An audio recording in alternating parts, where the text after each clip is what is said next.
அல்ல சத்தமாக கையை தூக்கி ஒரு அல்லேலூயா சொல்லுங்க. ஹல்லேலூயா, ஹல்லேலூயா. 1 பேதுரு 3:8-9 வாசியுங்கள்.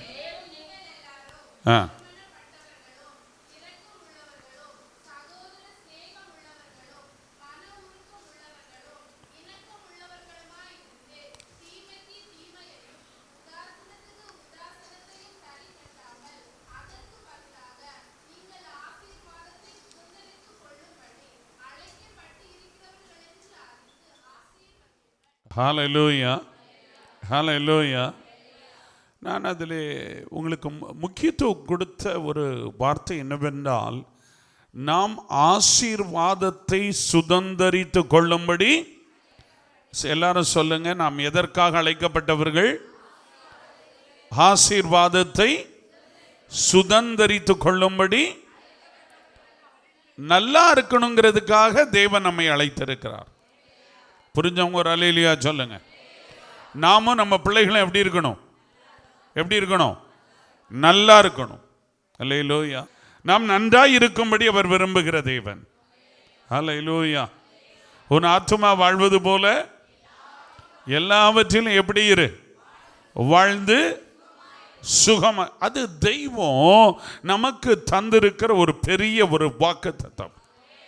புரிஞ்சவங்கள ஒரு அல்லேலூயா சொல்லுங்க. தேவன் எதற்காக நம்மை தெரிந்தெடுத்திருக்கிறார்? எல்லாரும் சொல்லுங்க. ஆசீர்வாதத்தை, to inherit the blessings of God. தேவனுடைய ஆசீர்வாதத்தை சுதந்தரித்து கொள்ளும்படி அழைக்கப்பட்டவர்கள் என்று அறிந்து கொள்ள வேண்டும். அல்லேலூயா. Ignorance is something dangerous. அறியாமை என்பது அது ஒரு ஆபத்தானது. தேவஜனம் அறிந்திருக்க வேண்டிய ஒரு பெரிய காரியம், நாம் ஆசீர்வாதமாய் இருக்கும்படி என்ன செய்யப்பட்டவர்கள். அப்படின்னா நமக்கு கஷ்டமே வராதா? பிரச்சனையே வராதா? வியாதியே வராதா? போராட்டமே வராதா? அப்படி அல்ல, வரும். உலகத்தில் உங்களுக்கு என்ன உண்டு? உபத்திரமும் உண்டு. ஆனாலும் உலகத்தை ஜெயித்தவர் நம்மோடு கூட இருக்கிறார். சேனைகளின் கர்த்தர் நம்மோடு கூட இருக்கிறார். கர்த்தர் எனக்கு யாவையும் செய்து முடிப்பார். ஹல்லேலூயா. வியாதிகள் வரலாம், நெருக்கங்கள் வரலாம். சங்கீத பகுதியிலே தியானித்த வண்ணமாய் நாம் அறியாதவர்களும் நமக்கு விரோதமாய் தூஷணங்களை சொல்லலாம், காயங்களை ஏற்படுத்தலாம். எல்லா சவால்களினுடைய மத்தியிலேயும் ஒரு தேவ பிள்ளைக்கு வரவேண்டிய ஒரு நிச்சயம் என்னவென்றால், உறுதி என்னவென்றால், நாம் ஆசீர்வாதமாய் இருக்கும்படி அழைக்கப்பட்டவர்கள். அல்லேலூயா. நாம் ஆசீர்வாதமாய் வாழும்படியாய் தேவன் நம்மை அழைத்திருக்கிறார். ஆசீர்வாதத்தை சுதந்தரித்து கொள்ளும்படியாய் நாம் செய்ய வேண்டிய காரியங்களை கர்த்தர் நம்மிடத்தில் எதிர்பார்க்கிறார். அல்லேலூயா, அல்லேலூயா. பாருங்க, நாம் ஆசீர்வாதமாய் இருப்பதற்கு நாம் செய்ய வேண்டிய காரியங்களை தான் நாம் தியானித்து வருகிறோம். ஒன்று, நமக்குள்ள என்ன இருக்கணும்? ஒரு மனப்பாடு இருக்க வேண்டும். அல்லேலூயா. இரண்டாவது, நமக்குள்ள என்ன இருக்கணும்? இரக்கமுள்ளவர்களாய். 3, சகோதர சிநேகமுள்ளவர்களாய் இருக்க வேண்டும். அல்லேலூயா. இன்று அதிலே சொல்லப்பட்டிருக்கிற 8வது வசனத்திலே சொல்லப்பட்டிருக்கிற 2 காரியங்களை நாம் தியானித்து முடிக்க போகிறோம். அல்லேலூயா. என்ன எழுதி இருக்கிறது? மன உருக்கம் உள்ளவர்களும் இணக்கம் உள்ளவர்களுமாய் இருந்து. அல்லேலூயா. நம்ம ஆண்டவராய் இயேசு கிறிஸ்து மன உருக்கம் உள்ளவர் என்பதற்கு வேதத்திலே நல்ல தெளிவான உதாரணங்கள் எழுதப்பட்டிருக்கிறது. ஆமென். நான் அதற்கு முன்பதாய் 2 வசனங்களை நான் சொல்ல விரும்புகிறேன். ஏசாயா 30:18-19 சொல்லுகிறது, ஆனாலும் உனக்கு இறங்கும்படி கர்த்தர் காத்திருப்பார், உங்கள் மேல் மனதுருகும்படி எழுந்திருப்பார் என்று வேதம் சொல்லுகிறது. நம்மீது மனதுருகும்படி அவர் என்ன செய்கிற தேவன்? எழுந்தருளுகிற தேவன். அல்லேலூயா.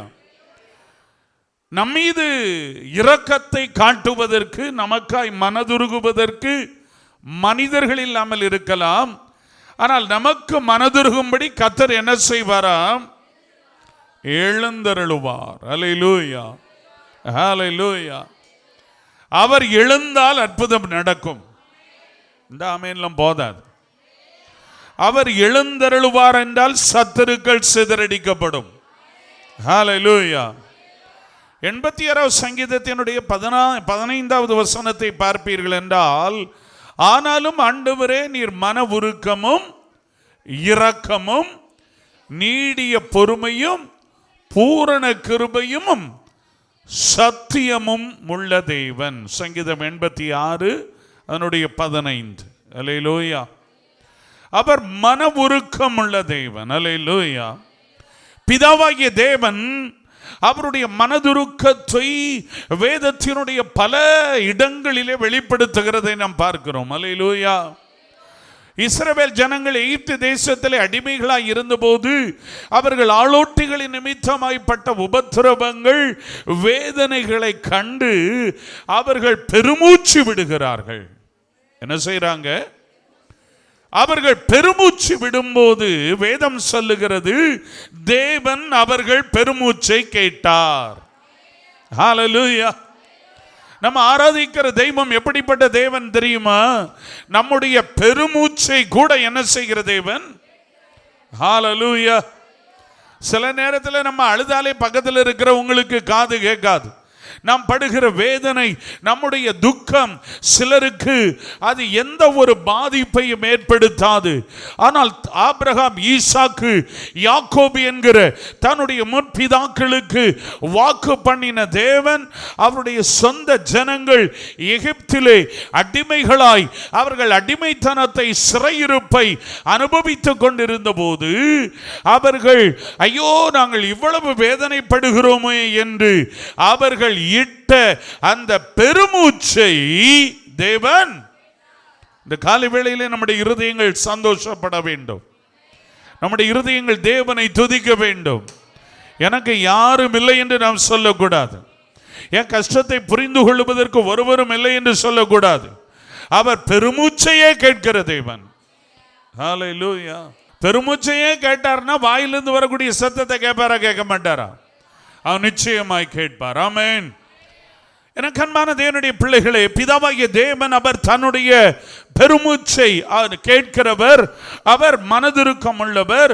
அவருடைய மனதுருக்கத்தை அவருடைய ஒரே பேரான குமாரனாகிய இயேசுவை இந்த பூமிக்கு அனுப்பி அவருடைய குமாரனின் மூலமாய் அவருடைய மனதுருக்கம் வெளிப்படும்படி அவர் செய்தார். ஹல்லேலூயா, ஹல்லேலூயா. வேதம் சொல்லுகிறது, அவர் திரளான ஜனங்களை கண்ட பொழுது அவர்கள் மேல் என்ன செய்கிறார்? மனதுருகி அவர்களில் வியாதியாய் இருந்தவர்களை அவர் சொஸ்தமாக்கினார். அல்லேலூயா. ஒரு முறை 2 குருடர்கள் இயேசு அந்த வழியாய், அவர்கள் இருந்த வழியாய் போகிறார் என்று அறிந்தபோது அவர்கள் சத்தமிடுகிறார்கள், தாவீதின் குமாரனே எங்களுக்கு இறங்கும் என்று. அவர்கள் அதட்டப்பட்ட போதிலும் அவர்கள் அதிகமாய் கூப்பிடுகிறார்கள். என் ஆண்டவராகிய இயேசு நின்று அவர்களை அழைத்து அவர்களை பார்த்து கேட்கிறார், நான் உங்களுக்கு என்ன செய்ய வேண்டும்? அவர்கள் சொன்ன பதில் என்ன? ஆண்டவரே எங்கள் கண்களை என்ன செய்யும்? திறந்தருளும். ஹல்லேலூயா. வேற ஒன்றும் கேட்கல, எங்கள் கண்களை திறந்தருளும் ஆண்டவரே என்று கேட்கிறார். எனக்கு அன்பானவர்களே, மத்தேயு 20:34 வசனம் சொல்லுகிறது, இயேசு மனதுருகி. ஹல்லேலூயா, ஹல்லேலூயா. ஆண்டவரை பார்த்து என்ன வேணும்னு கேட்ட உடனே, என் இங்க கண்களை திறங்க ஆண்டவரேன்னு கேட்ட உடனே அவருக்குள்ள ஒரு மனதுருக்கம் இறங்கி வந்தது. ஆமென், ஹல்லேலூயா. அந்த மனதுருக்கம் சும்மா வந்திருக்காது. இவன் எவ்வளவு வேதனைப்படுகிறான், இவனுடைய வயது எவ்வளவா இருக்கும், எத்தனை ஆண்டுகள் பிச்சை எடுத்து கொண்டிருக்கிறான், இவனுடைய வாழ்க்கை இப்படியே குருட்டு தன்மையோடு முடிந்து விடக்கூடாது, எவ்வளவு வேதனையோடு இவர்கள் என்னை நோக்கி கூப்பிட்டார்கள் என்று எண்ணி அவர் மனதுருகி, எனக்கு அன்பானவர்களே, அவர்களுடைய கண்களை தொடுகிறார். உடனே அவர்கள் பார்வையடைந்து அவருக்கு பின் சென்றார்கள். இந்த காலை வேளையிலே நான் உங்களுக்கு சொல்லட்டும், என் ஆண்டவருடைய மனதுருக்கம் எங்கு எப்பொழுது வெளிப்படுகிறதோ அப்பொழுது உடனடியாய் அற்புதம் நடக்கும். ஆமென். ஹல்லேலூயா, ஹல்லேலூயா. மார்க்கு 1வது அதிகாரம் 40வது வசனத்திலே ஒரு குஷ்டரோகி ஆண்டவரிடத்தில் வந்து முழங்காற் படியிட்டு அவரை பார்த்து கேட்கிறான், உமக்கு சித்தமானால் என்னை சுத்தமாக்க உம்மால் கூடும் என்று சொல்லுகிறான். இயேசு மனதுருகுகிறார். அல்லேலூயா, ஹல்லேலூயா. இயேசு மனதுருகி நீ சுத்தமாகு என்று சொன்ன உடனே குஷ்டரோகம் அவனை விட்டு நீங்கிற்று. ஆமென், ஹல்லேலூயா.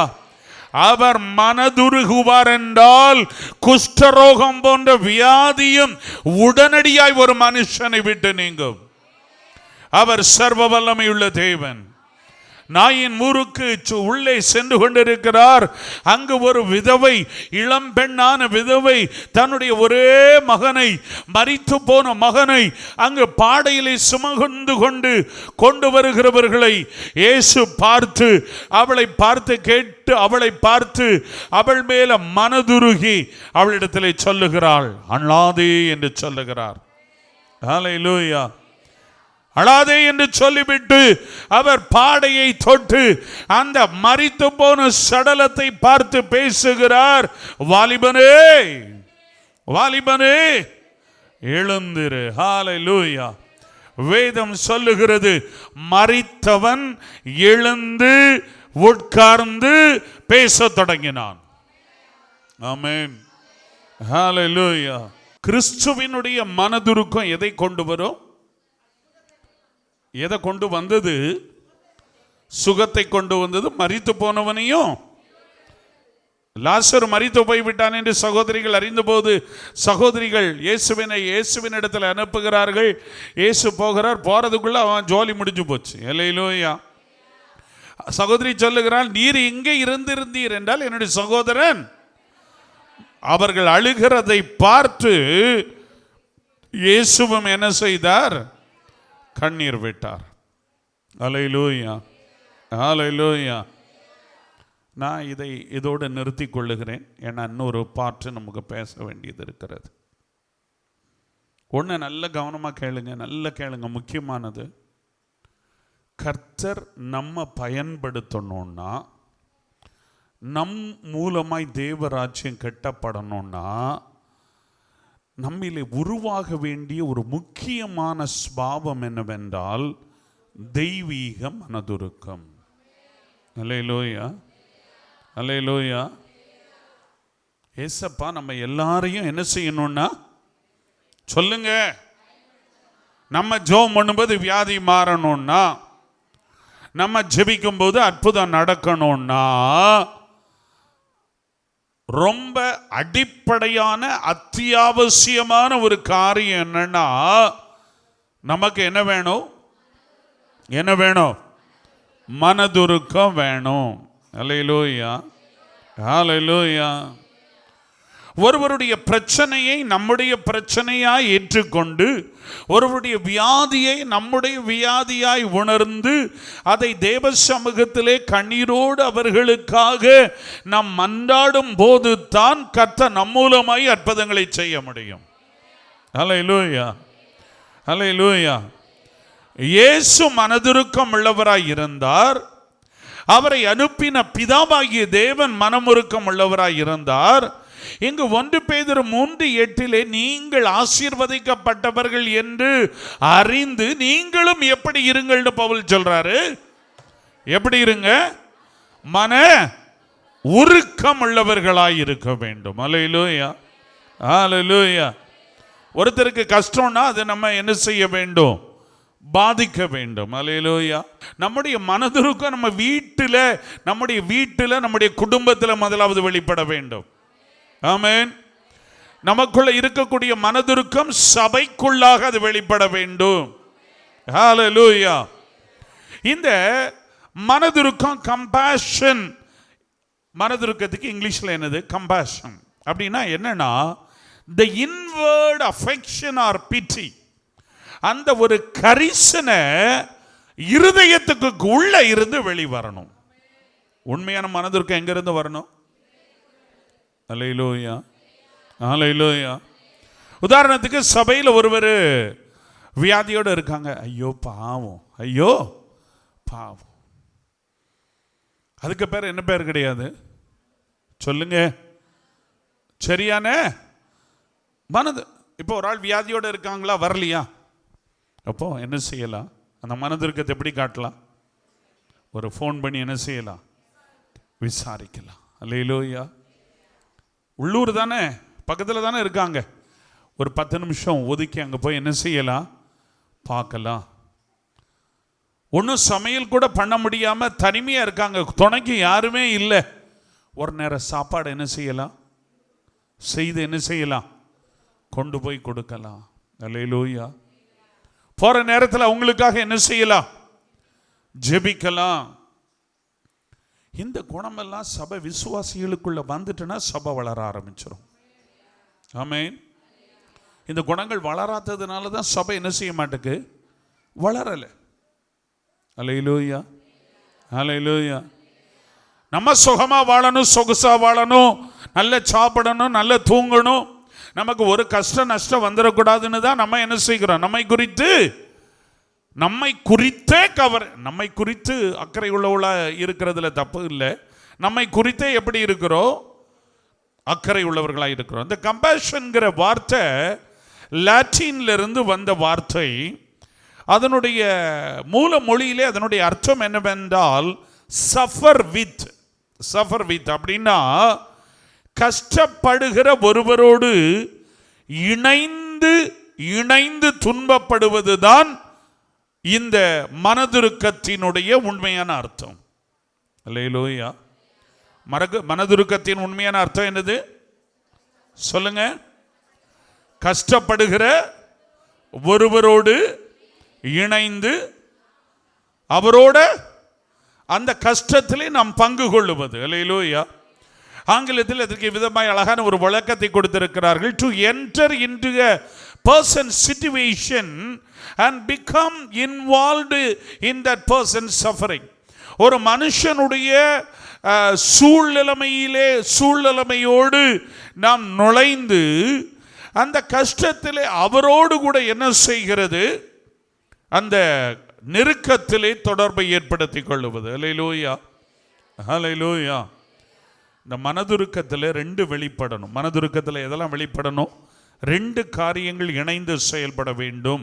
எதுன்னு கேட்டிங்கன்னா, ஒன்று நம்முடைய இருதயம், 2வது என்னது? கிரியை. எதனுடைய கிரியை? கைகளும் இணைந்து செயல்படணும். புரியுதா உங்களுக்கு? நம்மளுக்கு மனதுருக்கங்கிறது எப்படி வெளிப்படணும்? எதில் முதலாவது எங்க ஆரம்பிக்கணும்? இருதயத்தில் ஆரம்பிச்சு இருதயத்தோட என்ன செய்திடக்கூடாது? வாயோடு என்ன செய்யக்கூடாது? நிறுத்திடக்கூடாது. அடுத்து என்ன செய்யணும்? கையை என்ன செய்யணும்? நிறைய பேருக்கு பொதுவாய் சொல்லுகிறேன், மனதுருக்கம் எங்க தான் இருக்கும்? இருதயத்தில் இருக்கும். வாய் வேற வரும். இருதயத்தில் இருக்க மனதுருக்கம் அப்படியாக்கா, அப்படி ஆயிட்டு நாங்கள் ஜோம் பண்ணுவோம். ஏன்னா நாங்கள் என்ன செய்யும்? நீ ஜோம் பண்ணது இருக்கட்டும், அது வேண்டியது தான். உன் கையை கொஞ்சம் என்ன செய்? கையை என்ன செய்யி? நீட்டு. ஆமென். நம்ம எப்படி இருக்கணும்? எப்படிப்பட்டவங்களா இருக்கணும்? மனதுருக்கம். இது ஏசப்பாவுக்கு ரொம்ப பிடித்த ஒரு குணம். இது அவருக்குள்ள இருந்த குணம். யார் ஜெபம் பண்ணும்போது சுகமாகணுமோ, யார் ஜெபம் பண்ணும்போது விடுதலை நடக்கணுமோ, அற்புதம் நடக்கணுமோ, அவங்களுக்கு என்ன வேணும்? என்ன வேணும்? அந்த மனதுருக்கமே ஒரு ஆவியாகும். மனதுருக்கத்தின் ஆவி. அல்லேலூயா. சிலர் ஜோம் பண்ணும்போது சும்மா அழுவாங்க தெரியுமா? சிலர் ஜோம் பண்ண ஆரம்பிச்சாலும் என்ன வரும்? என்ன வரும்? கண்ணீர் கண்ணீரா வரும். காரணம் என்ன தெரியுமா? Because of the spirit of compassion, மனதுருக்கத்தினுடைய ஆவி உள்ள இருக்கிறதுனால. ஹல்லேலூயா, ஹல்லேலூயா. நாம் ஆசீர்வதிக்கப்பட்டவர்கள் என்று அறிந்து நாம் எப்படிப்பட்டவர்களாக இருக்கணும்? மனதுருக்கம். இப்போ ஒரு முக்கியமான பாயிண்ட்டுக்கு வரோம். அடுத்தது என்ன சொல்லுங்க? என்னது? இணக்கம். ஹல்லேலூயா. எத்தனை பேர் கேட்க ஆயத்தமா இருக்கிறீங்க? ஹல்லேலூயா. பாஸ்டர், இந்த இணக்கத்தை பத்தி கேட்டா எனக்கு பிணக்கம் வராதுன்னு சொல்றவங்க ஒரு ஹல்லேலூயா சொல்லுங்க.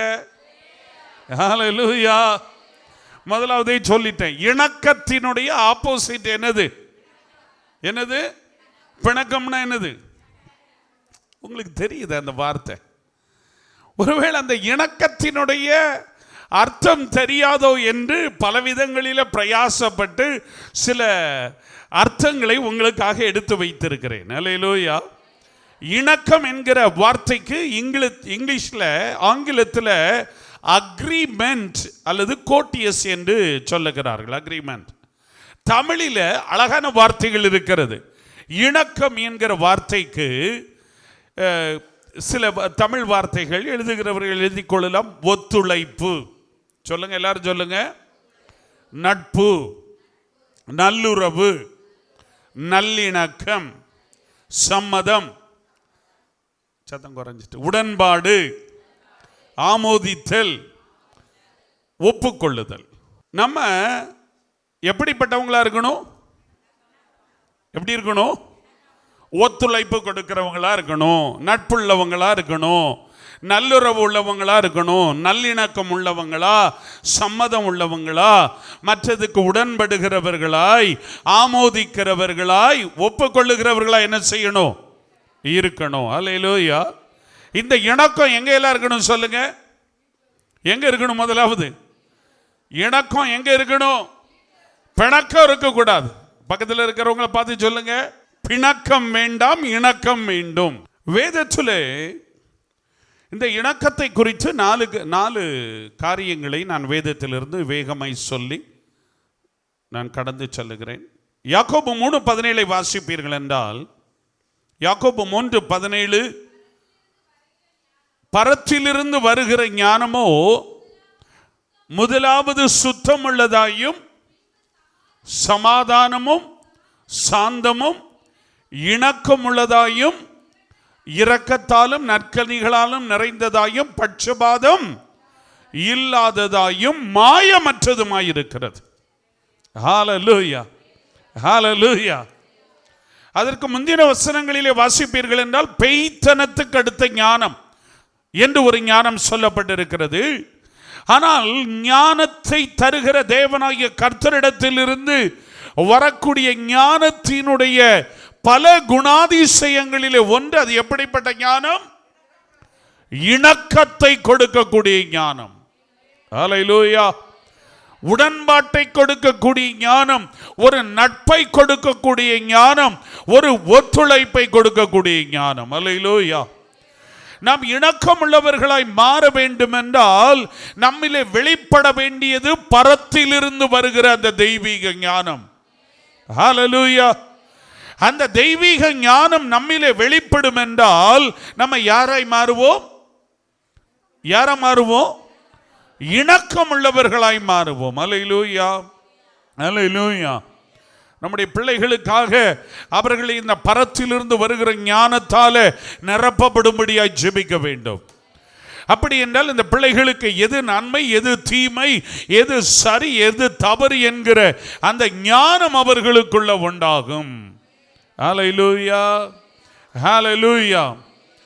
இணக்கம் உள்ளவர்களாய் நாம் வாழுவதற்கு பரத்திலிருந்து வருகிற ஞானம் நமக்கு அவசியம். இரண்டாவதாய், நீங்கள் 2 கொரிந்தியர் 6வது அதிகாரம் 14வது வசனத்திலே, 2 கொரிந்தியர் 6:14, அந்நிய நுகத்திலே பிணைக்கப்படாதிருப்பீர்களாக, நீதிக்கும் அநீதிக்கும் சம்பந்தம் மீது, ஐக்கியம் மீது.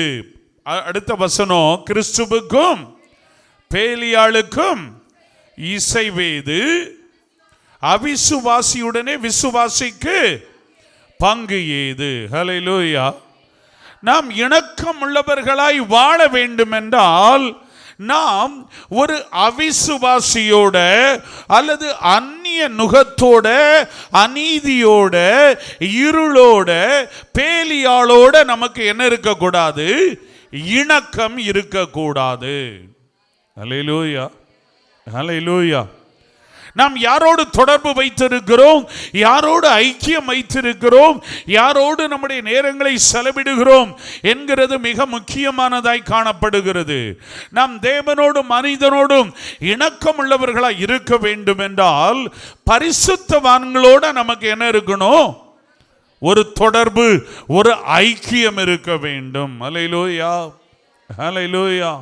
இந்த உலக பிரகாரமாய் வாழுகிற, அபிசுவாசியாய் வாழுகிற, தேவனை அறியாமல் வாழுகிற, துன்மார்க்கமாய் வாழுகிற ஒரு மனிதனோடு மாத்திரம் நமக்கு நம்முடைய இணக்கம், தொடர்பு இருக்கும் என்றால் அவர்களினுடைய சுபாவங்கள் நம்முடைய சுபாவங்களிலும் என்ன செய்யும்?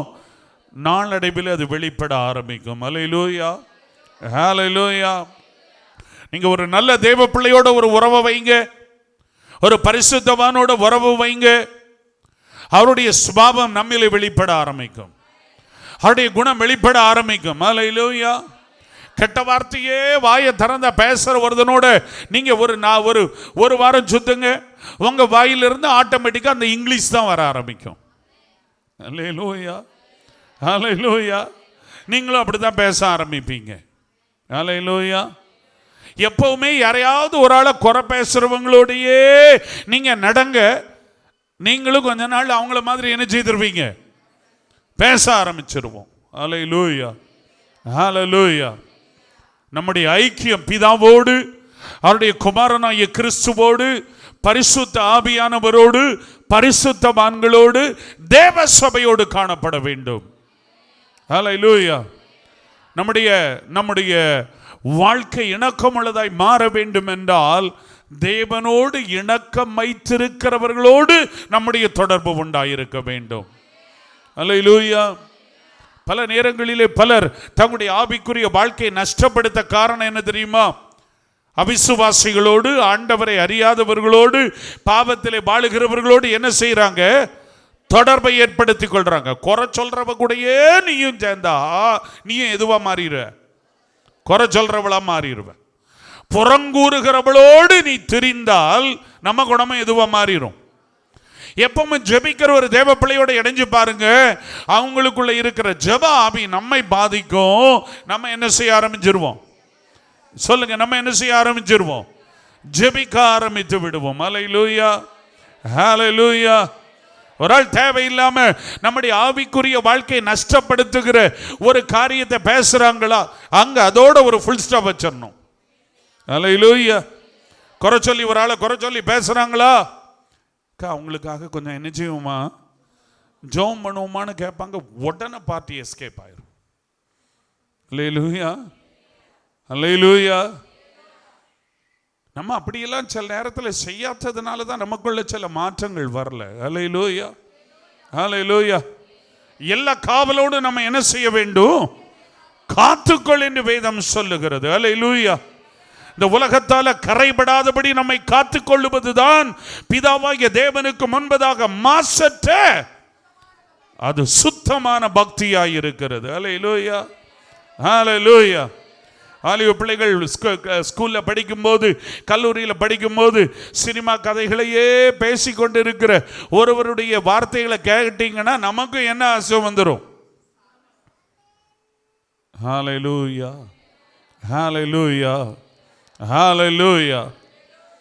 நாம் இணக்கமுள்ளவர்களாய் வாழ வேண்டும். ஆமென். வாழுவதற்கு யாரோட நமக்கு தொடர்பு இருக்கக்கூடாது? அந்நிய நுகத்தோடு தொடர்பு இருக்கக்கூடாது. ரோமர் 12:16, ரோமர் 12:16 வேகமாய் வாசியுங்கள். ஒருவரோடொருவர் ஏக சிந்தையுள்ளவர்களாய் இருங்கள், மேட்டிமையானவைகளை சிந்தியாமல்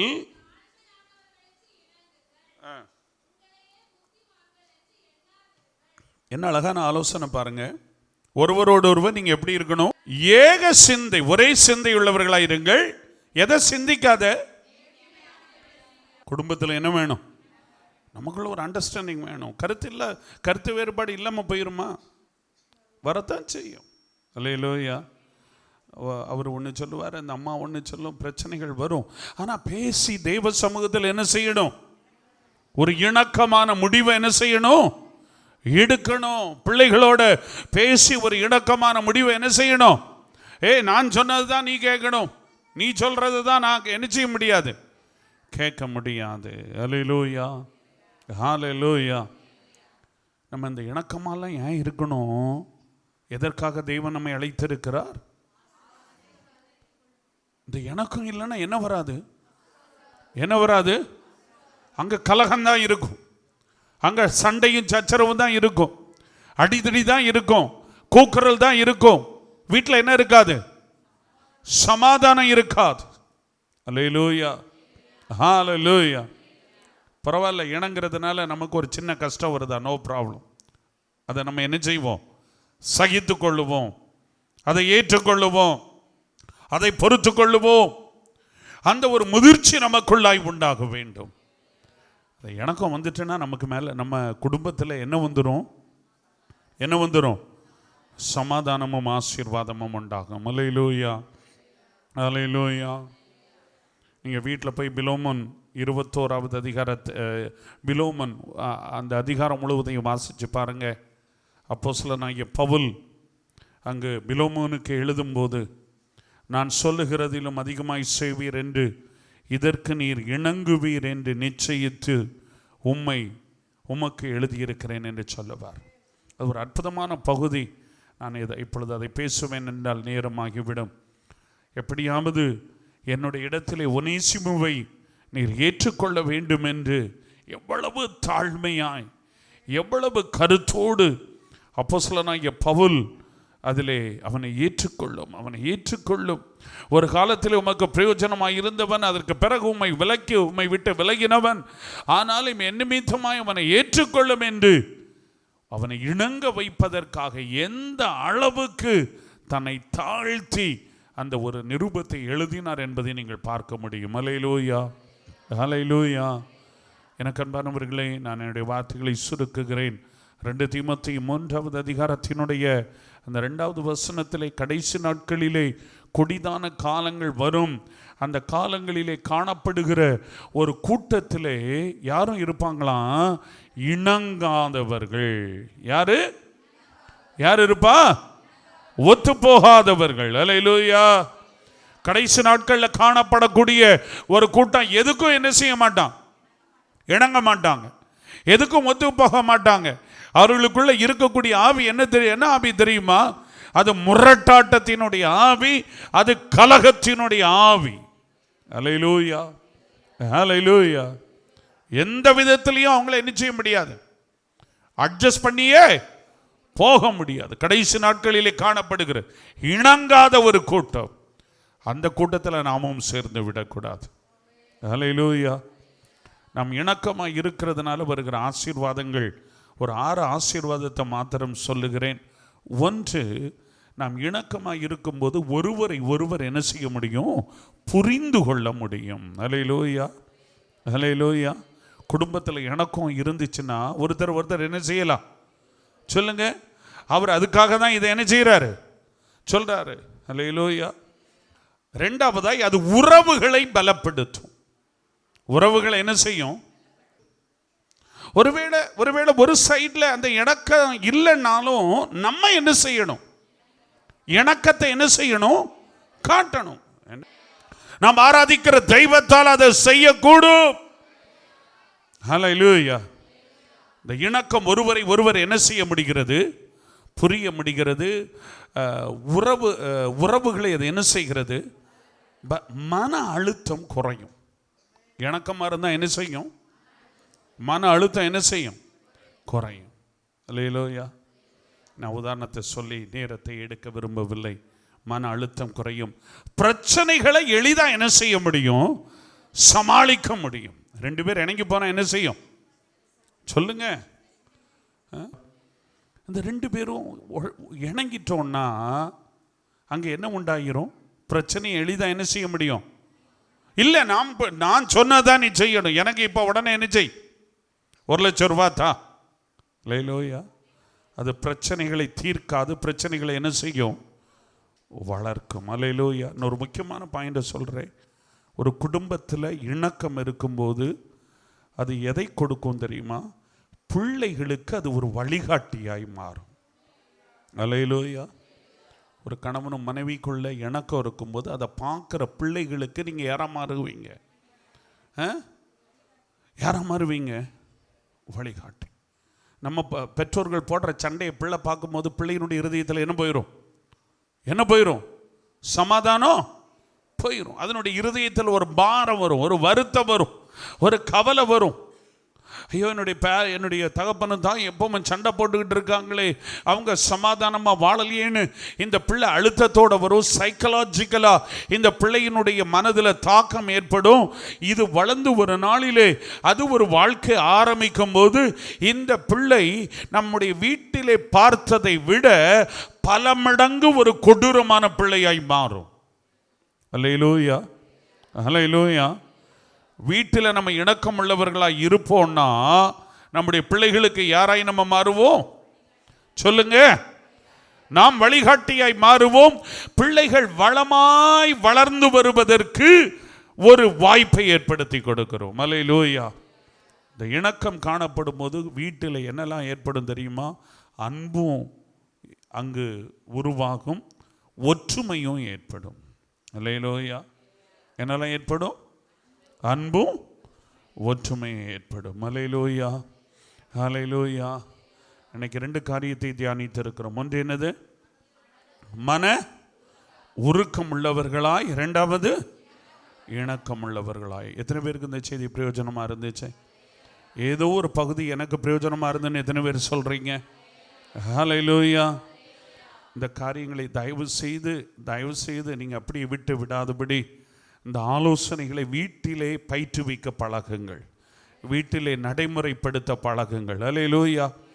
இணக்கமாய் வாழுவதற்கு, ஒற்றுமையாய் வாழுவதற்கு, ஐக்கியமாய் வாழுவதற்கு, அன்பாய் வாழுவதற்கு, தாழ்மை உள்ளவர்களுக்கு இணங்க. இல்லை, எனக்கு தான் எல்லாம் தெரியும், நான் தான் படித்தவன், நான் தான் வரும்போது 50 பவுன் நகையை போட்டு கொண்டு வந்தேன், நான் தான் 5 லட்சம் ரூபாய் டௌரியை கொண்டு வந்தேன், நீ உனக்கு ஒன்றும் தெரியாது. அல்லேலூயா. நிறைய குடும்பங்கள் பிரிகிறதற்கு காரணம் இதுதான். எது இல்லாததுனால? இணக்கம் இல்லாததுனால. அல்லேலூயா. சபைகளும் பெற்றோர்களும் இப்படிப்பட்டவைகளை பிள்ளைகளுக்கு கற்றுக் கொடுக்காததுனால எத்தனை பிள்ளைகளுடைய வாழ்க்கை தெரியுமா? ஒரு சமாதானம் இல்லாதபடி, காரணமில்லாத பிரிவினை, இணக்கமற்ற சூழ்நிலையினாலே ஏற்படுகிற பிணக்கங்கள், அவைகள் மாறட்டும். நாமும் ஞானமுள்ளவர்களாய் நடந்து கொள்ளுவோம். தெய்வன் நமக்கு தந்திருக்கிற இந்த பிள்ளைகள் விலை மதிப்பற்ற ஒரு ஆசீர்வாதம். அல்லேலூயா, அல்லேலூயா. இவர்கள் எல்லாரும் வாழ்ந்து ஆசீர்வாதமாய் இருக்க வேண்டியவர்கள். அதற்கு நாம் மாதிரியாய் வாழ வேண்டியவர்கள், நாம் அன்போடு வாழ வேண்டியவர்கள், நாம் ஐக்கியமாய் வாழ வேண்டியவர்கள். ஒருவேளை இந்த காலை வேளையில் உங்களுடைய குடும்பத்தில் இப்படிப்பட்ட ஒரு அன்பு, ஒரு ஐக்கியம், ஒரு இணக்கமில்லாத ஒரு சூழ்நிலைமை இருக்குமானால் கர்த்தர் அவைகளை மாற்றுவார். எழுந்து நின்று ஜெபம் பண்ணி முடிக்கலாம். இயேசுவின் நாமத்தினால சொல்லுங்க, ஆண்டவரே எனக்கு ஒரு மனதுருக்கம் வேணும், ஆண்டவரே எனக்கு ஒரு அன்பின் இருதயம் வேணும், ஆண்டவரே கஷ்டப்படுகிறவர்களை கண்டு ஆண்டவரே எனக்குள்ள ஆண்டவரே மனதுருகி அவர்களுக்காய் என்னுடைய இருதயம் மாத்திரமல்ல என்னுடைய கரமும் இணைந்து செயல்படணும் ஆண்டவரே. அந்த மனதுருக்கத்தின் ஆவியினாலே என்னை நிரப்பும் ஆண்டவரே, என்னை இப்பொழுதே நிரப்புவீராக இயேசுவின் நாமத்தினாலே. ஆண்டவரே கட்டுகளிலே, வேதனையிலே, பாரத்திலே, வியாதியிலே வாழுகிற அந்த ஜனத்திற்கு அற்புதத்தை கொண்டு வருகிற அந்த கிறிஸ்துவினுடைய மனதுருக்கம் இப்பொழுதே அந்த மனதுருக்கத்தினுடைய ஆவி எங்கள் ஒவ்வொருவரையும் நிரப்புவதாக என்று நாங்கள் ஜெபிக்கிறோம். இந்த உலகத்திலே வாழ்ந்த நாட்களிலே மனதுருக்கத்தின் மாதிரியாய் வாழ்ந்த தேவகுமாரனே, அந்த அன்பினை எங்களுக்கும் தருவீராக. இந்த மனதுருக்கத்தை எங்களுக்கும் தந்தருளுவீராக. இயேசுவின் நாமத்தினாலே ஆண்டவரே, நாங்கள் மாய்மாலம் பண்ணாதபடி ஆண்டவரே, தேவையுள்ள ஜனத்தை கண்டு ஒரு மெய்யான கரிசனையோடு ஒரு அன்போடு செயல்படுகிறவர்களை மாற கிருபை செய்யும். இந்த காலை வேளையில் என் குடும்பத்தில் ஒரு இணக்கம் இல்லையே, அன்பு இல்லையே, புரிந்து கொள்ளுதல் இல்லையே, சமாதானம் இல்லையே, ஐக்கியம் இல்லையே, ஒரு மனப்பாடு இல்லையே என்று யார் யார் உடைந்து போன உள்ளத்தோடு ஜெபிக்கிறார்களோ அந்த குடும்பங்களில் ஒரு தெய்வீக சமாதானம் இயேசுவின் நாமத்தில் இறங்குவதாக. ரட்சிக்கப்பட வேண்டிய கணவன்மாரை ரட்சிப்பீராக. துன்மார்க்கமாய் உம்மை அறியாமல் வாழுகிறவர்கள் மனம் திரும்புவார்களாக. இந்த மாதம் கர்த்தர் அவர்களை சந்திக்கிற மாதமாய் மாறட்டும். என்னுடைய குடும்பத்தில் உள்ள எல்லா சகோதர சகோதரிகள், கணவன்மாருக்குள்ள, பெற்றோர்கள் பிள்ளைகளுக்குள்ள ஆண்டவரே ஒரு தெய்வீக சமாதானம் இறங்குவதாக. இருக்கக்கூடிய பழக்கங்கள் மாறுவதாக. உடைய வார்த்தைகளை நன்றாய் கேட்ட பின்பும் எங்களுடைய இருதயங்களை கடினப்படுத்தாதபடி எங்கள் வாழ்க்கையிலே வரவேண்டிய மாற்றங்களை ஏற்படுத்துவதற்கு ஆசீர்வாதத்தை சுதந்தரித்துக் கொள்ளும்படியாய் அழைக்கப்பட்டவர்கள் என்பதை அறிந்து ஆண்டவரே, இந்த தெய்வீக குணாதிசயங்கள் எங்களில் வெளிப்பட கர்த்தருடைய ஆவியானவர் அனுக்கிரகம் பண்ணுவீராக என்று ஜெபிக்கிறோம். உம்முடைய கிருபை உம்முடைய பிள்ளைகளோடு வெளிப்படட்டும். இந்த வார்த்தைகளை கேட்கிற ஒவ்வொருவருக்காக ஜெபிக்கிறோம். எல்லா குடும்பங்களிலும் ஒரு தெய்வீக சமாதானம் வெளிப்படுவதாக, தெய்வீக ஐக்கியம் உண்டாவதாக. குடும்பங்கள் இணைந்து தேவ ராஜ்யத்தை கட்டும்படியாய், உம்முடைய வருகைக்கு ஆயத்தப்படும்படியாய் கர்த்தர் அனுக்கிரகம் பண்ணும். உம்முடைய திவ்ய பிரசன்னம் இந்த வாரத்தின் மீதியான நாட்களில் தொடர்ந்து ஆளுகை செய்யட்டும். கனத்துதிமை எல்லாவற்றையும் நீர் எடுத்துக்கொள்ளும். எங்கள் ஆண்டவரும் இரட்சகருமாய் இருக்கிற இயேசு ராஜாவின் நாமத்தில் ஜெபிக்கிறோம் ஜீவனுள்ள நல்ல பிதாவே. ஆமேன், ஆமேன்.